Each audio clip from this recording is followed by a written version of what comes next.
Congress party ఇప్పటికి కూడా నిజంగా కూడా ముస్లింలకి ఏమైనా చేద్దామని ఉండదు. వాళ్ళకి ముస్లింలకి ఏమైనా చేద్దామని అనుకుంటే హైదరాబాద్ ఓల్డ్ సిటీలో ఫిరోజ్ ఖాన్కి టికెట్ ఇచ్చి అక్కడ కొట్లాడుతుండే. వాళ్ళు ఎప్పుడు డమ్మీ పెడతారు. ఇది దశాబ్దాల నుంచి జరుగుతున్న కథనే ఇది. నేను కూడా మొన్న మాట్లాడుతూ చెప్పిన, హైదరాబాదు టికెట్ మీద ముస్లింల మీద వీళ్ళకి ఎంత మంచి చేద్దామన్న ఉద్దేశం ఉన్నది తేలుతుందని.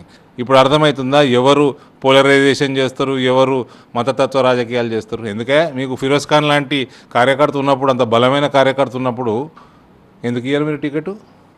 చెప్తూనే ఉన్నాడు కదా, ఆయన్నే చెప్తున్నాడు కదా, నేను కూడా చెప్తున్నా కదా, ఒక కాంగ్రెస్ దిగ్గజం కొడుకుగా నేనే చెప్తున్నా. వాళ్ళ కాంగ్రెస్ పార్టీ టోటల్గా ఇవాళ పతనానికి చేరింది దేశంలో అంటే ఇటువంటి పనికిమాల రాజకీయాలు చేసి చేరింది. దేశంలో ఎవరు మతపరమైన రాజకీయాలు చేస్తున్నారు? జనమంతా గమనిస్తున్నారు.